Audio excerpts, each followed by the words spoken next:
Hello, everyone. Welcome, welcome, welcome. I'm Alex Levin. We're here together every Sunday morning during our sessions, our Sun and Moon quarters. When we're not in session, I'm not here anymore. I used to go ahead and meet every Sunday, but so do check our listings, and we have a lot of options. We've got so many offerings: yoga, Tai Chi and Qigong with Cynthia, which I've dipped back into a little bit. There's a number of opportunities for meditation, for the quieter yin practices, restoratives. And this coming Saturday, next week, October 5th, if you're in person, we'll be celebrating our 30th anniversary. Amazing. Um, at the Arlington studio in Northern Virginia. So check out our website and join us.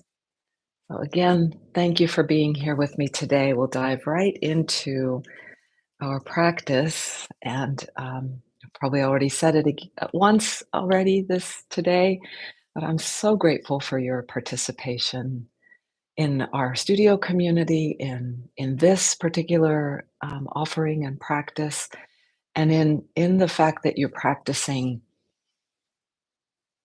these arts, these disciplines at all, because what you do for yourself, what you do to cultivate your superpower skills, as Kira Ryder used to say, one of our friends and teachers who used to join us, she's in California. Uh, you influence the world around you in more and more positive ways, and more giving and creative and aligned with your dharma pathways. So let's find our place. And often, and I want to especially note before I jump on, I think I have Manda and Amanda joining at least. I know many of the others are joined, but those who sign up, and that way you let me know, like there's not a fee for this, but if you sign up, that lets me know that you're intending to watch at some point and join us in this. So Manda, Amanda, and Lauren. Thank you, and I know many of others of you join in. So most of the time, I recommend or I invite you to find the posture that works for you. So it might be lying down, it might be sitting. Often I'm on the floor, but today I felt like sitting up on the couch. So, um, however, today I'm going to speak about a little bit about the the benefit of being upright. I'm not real happy with the light here. I'm gonna change it just a little bit. Mm, I don't know if that'll work. I'll do this. Particulars. Um, so I was consulting back to this book, Zen Mind, Beginner's Mind by Suzuki, and his chapter on posture. And one of the benefits of attending to our posture is it gives us a tool for dropping back into presence, which is a big part of what we're training ourselves. We're getting accustomed to that reality, actually, that that's really the only place we can be. But our mind can take us in different directions. So the benefit of our practice is that we get more and more attuned with what the um, what is permanent, all the impermanent things, and we can hold on to them in our mind. But what is permanent is what we can tap into right here, the presence, capital P, that is ourself, that is our true self. So when we sit, we are upright, vertical in our gravitational field. And we're sort of like an antenna, and it takes a little more than when you're laying down, although one could argue, I could probably make an argument for you need to still attend when you're laying down to what's happening along your spine. So in that case, it would be horizontal in the way we orient. So vertically, we have this alertness. So let's drop into it the way I usually do, starting with ground. My getting here is going to be a little different than if you consulted Zen Mind, Beginner's Mind. So dropping into your body, dropping in. It's as if taking your attention, taking our attention inward.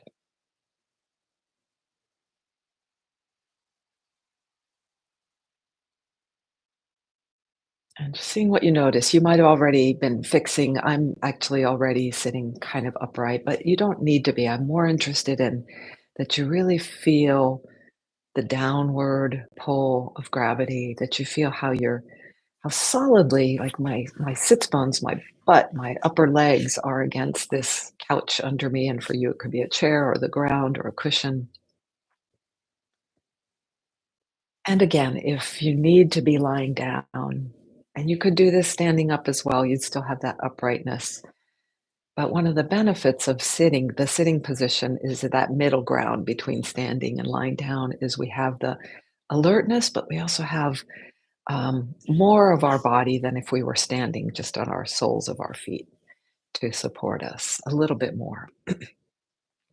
Our, our pelvis, our upper legs against the ground. And while we're focusing specifically on that base of the spine, also kind of let your peripheral sensing notice where your legs are, your feet. For me, also noticing the soles of my feet touching the carpet on the ground is part of this feeling the downward part. This is the first part. There's a complementing aspect that helps us get the uprightness. And sensing our breath, this is a second part of the tripod of support that I turn to for the doorway to presence, the gateless gate to presence. So the gravity and breath, so that we're not static, we're not concrete, we're not like stiff, we're alive. The breath is alive in us.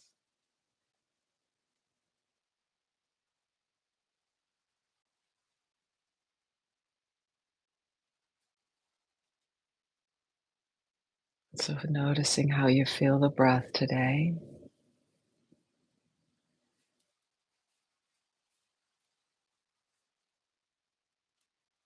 And you can come back to this feeling, this gravitational pull, this downward pull, as often as you need through our practice today to come back to any of these pointers, the breath.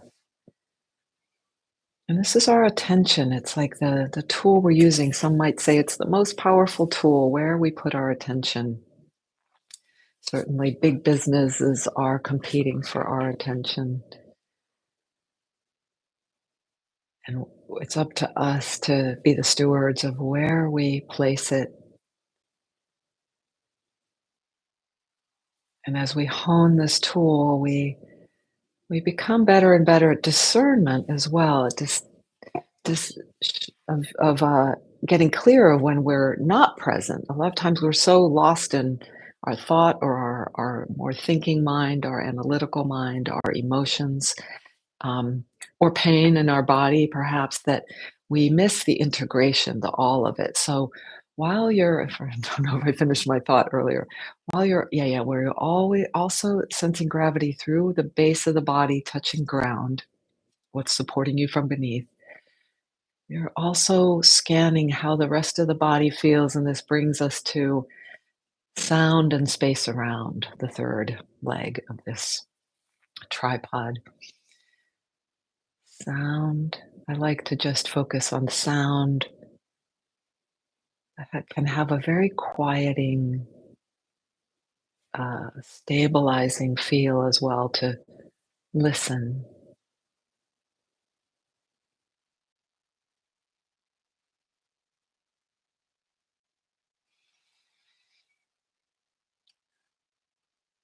And we're not so you find yourself as we pay attention to listening, this vehicle of space that's bringing our what's out there in here and establishing that there's a not a separation. There are distinctions, but not separations. Some of this is we have to get past the words. All these words are pointing to the experience. The experience is what is really cogent here.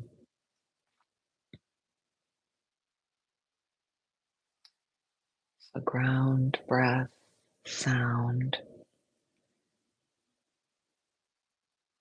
all of this is helping us discern as we attend. And the discerning, while we're looking at the integration of all, the discerning of each part in the changing is also useful, and it's linked to our purpose, to what's next, the next obvious step. So now I'd like you to also invite you to, with this space around, perhaps we can do this through the lifting of your arms. It's kind of funny, I'm so close to the laptop. Lifting of the arms. I do this often as a standing gesture, but you can take the arms up and down, but just feeling this vertical dimension, feeling it, perhaps lifting your head, lowering, even moving your head side to side, and just getting a sense of that verticality. And then when the arms come back down, to just now feel the complementary buoyancy or levity to the gravity.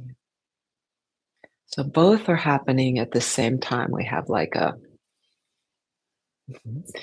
downward pull and an upward lift in this vertical dimension.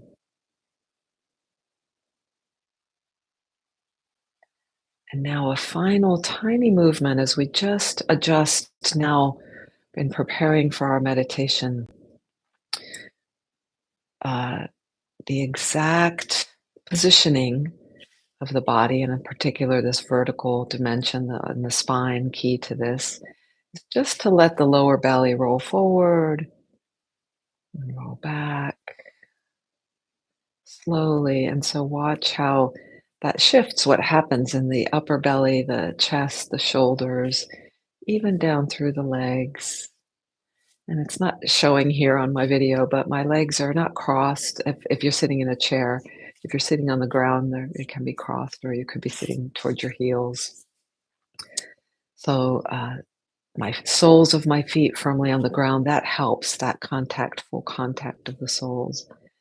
And so as we roll the pelvis forward and back, an arch and a tuck, and just doing that slowly and not too huge a movement, just so what we're finding, we're using that movement of this very central area. It's almost like the uh, key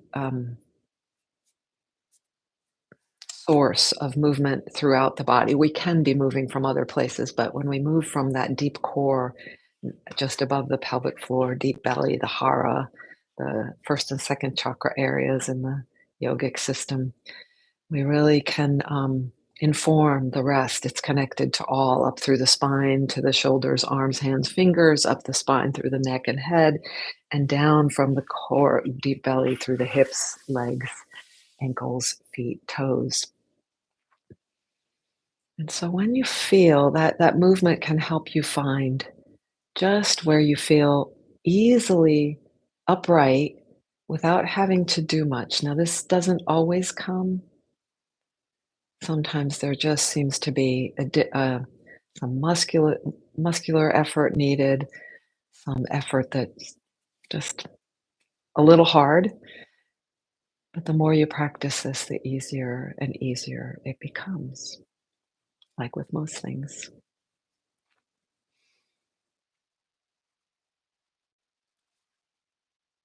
So you may find that you arrive quite easily,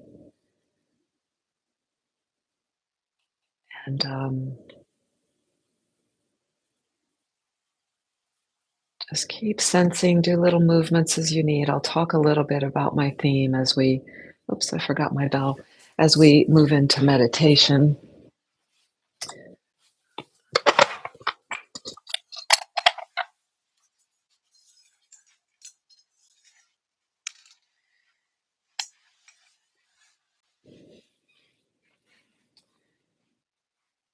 And so, as I mentioned earlier, the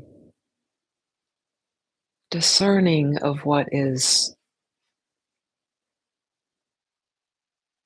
our presence, which is the more we can live from that place, from the now, from our senses, from all our knowing, all our ways of knowing being rooted in this true being that is only right here. Like what's happened 2 minutes ago, 10 years ago, it's gone. Now it has residual stuff in it, and that's another topic. But to be right here in the now, even with that, with all that is there, however it is, however it's caused us maybe tension in the body, maybe emotional reactions, anxieties, trauma, all that is here. And the only place that it's workable is here. The worries for the future, that has some reality here. But the more we can tap into our body, mind, heart, spirit here, breath, the more workable it is. And so often we're so lost in the not here, we don't even know it. So that's why this practice is valuable to get to discern that more quickly. And the thumbnail I used is of my two cats about 2 years ago. They're probably cousins or brothers. And in that picture, many people who come, they look very similar. Most people that come in the house and meet them, they can't tell them apart at first. Well, for me, even in the dark, I can also sometimes not tell them apart. But but to me in the light, they're clearly different. One has a smaller head, one's lighter in color slightly. But when I met Annie's twins, when I first met her daughters many years ago, I couldn't tell them apart. And to me now, that's like, I don't know how I couldn't tell them apart. They're twins, but they're so different. Yet at that first meeting, I couldn't. So it takes us time to get all the details, all the pixels in, get the high resolution, so to speak, to really see the distinction. And this helps us in the world in decision making to be clear about things, as well as this primary discernment of, and for the yogis, when the ancient writings from the all the wise yogis have told us that this is the root cause of our suffering, that even prior to, this is what drives us to prefer some things and push away others, and to be caught in that cycle, because we are at the root, we are not perceiving accurately. We're misperceiving. It's a case of mistaken identity.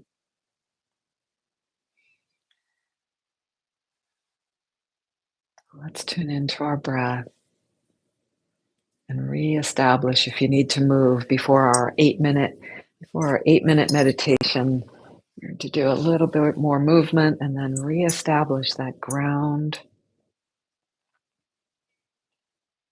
sound,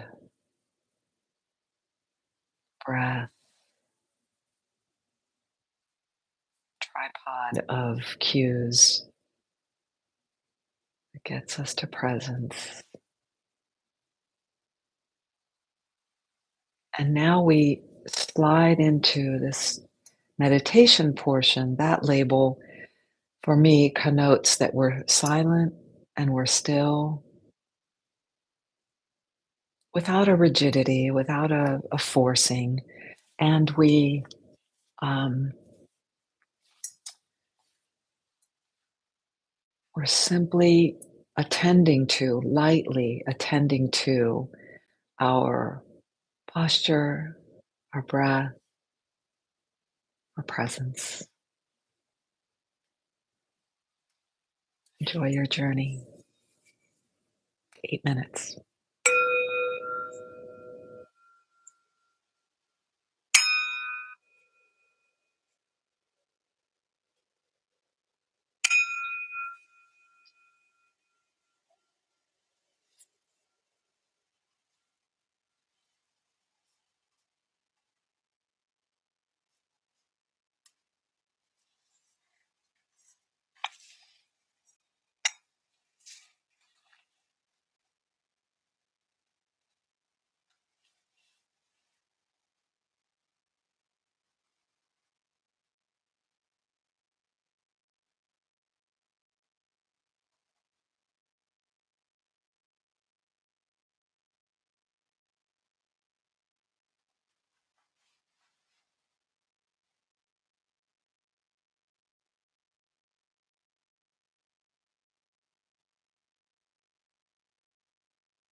So very simple.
Often as you need, just lean into something that offers support.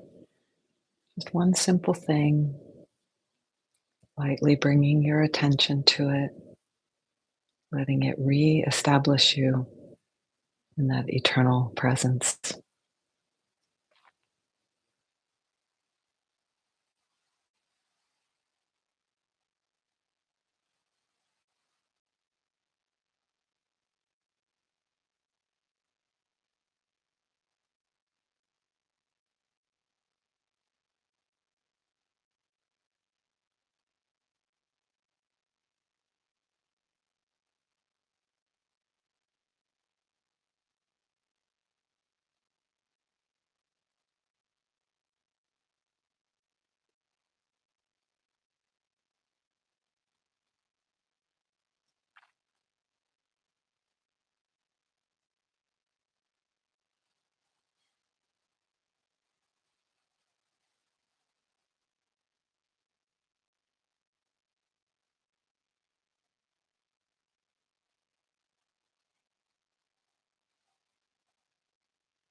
There's the sound of rain around me.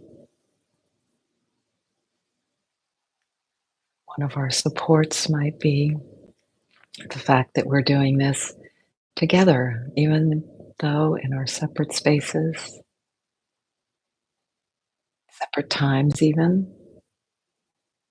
The support of this practice together of our whole community.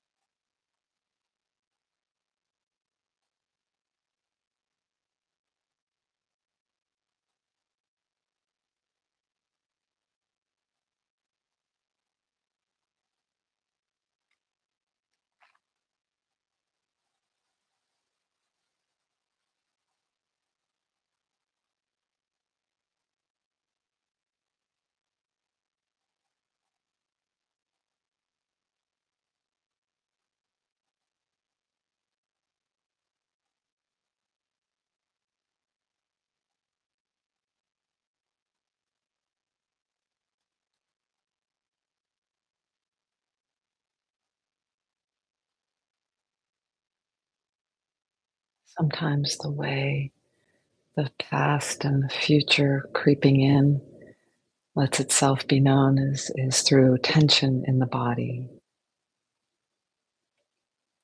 unnecessary tension.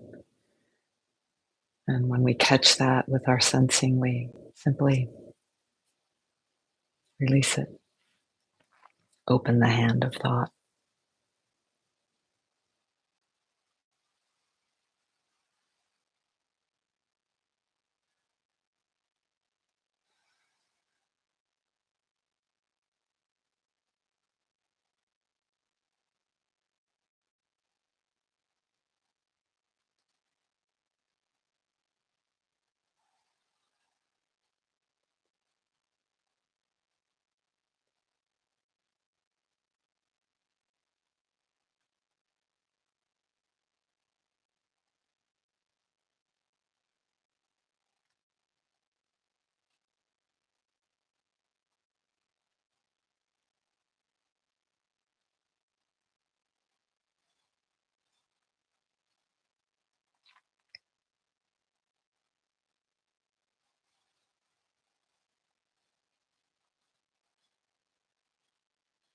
While there's a kind of effort in the posture and holding the posture, holding it without forcing it, or how finding this actually when we really allow ourselves to sense gravity, allow ourselves to feel more of ourselves, it becomes more effortless and effortless when we simply have the spine and its corresponding body fleshing out organs, flesh, skin, muscle. It's more and more just relaxed. Less and less effort will be needed.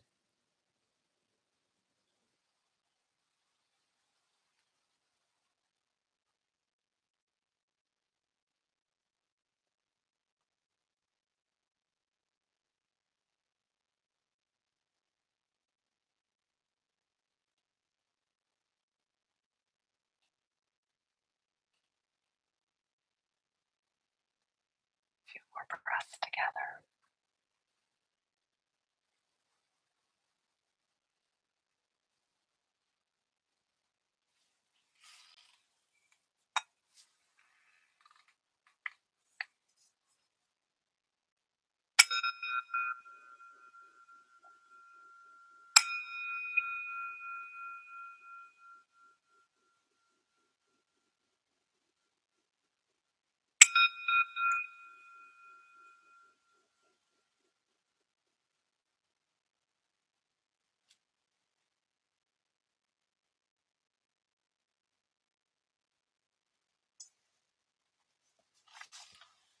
Mind so naturally is a strong tool of discernment. The way you heard that bell, which might have been crappy sound on the recording here, the way this tool through YouTube, but it's different than another bell, and you know that so readily. We have a strong propensity toward that, and sometimes too strong. But and we can use it to our benefit, to use it for this incredible purpose, to again and again returning without shame, without blame, without guilt, without mm, the word I'm looking for, without anyhow, with that, just returning without blaming ourselves, chastising ourselves. Or if we do that, we can notice that too in this presence, and holding whatever we hold in this crucible of presence is transformational.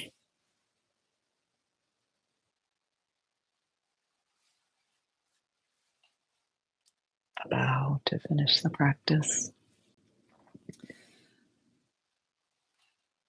Just one comment on that, and how the practice together, being together, and of ourselves witnessing our own thoughts and all ourself, all our patterns more and more, such a powerful healing presence.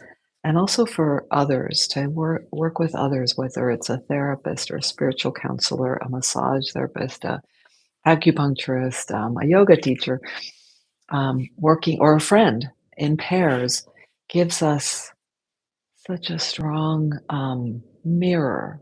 And it can be ourself, but with another. And I had the opportunity, I think it was Friday, where I was on the phone with somebody when it occurred to me. I was on the phone in the car, and when I arrived, I forgot something really important to where I was going, and the the feeling that arose for me, this good friend of mine, I was I gave some words to it, and she was able to mirror this back to me in a way that made me see how I was holding on to something in the past.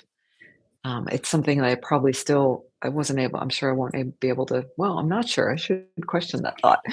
It might have been a really big step in me letting go to of a trauma pattern that is, that is very old for me and very, very habitual, comes in, and it's very hard to stop. But her presence, her listening, her witnessing, being with me and witnessing was, very powerful, super powerful. So that's what we're doing here for ourselves and together. So see you next time. Thank you so, so, so much for joining me.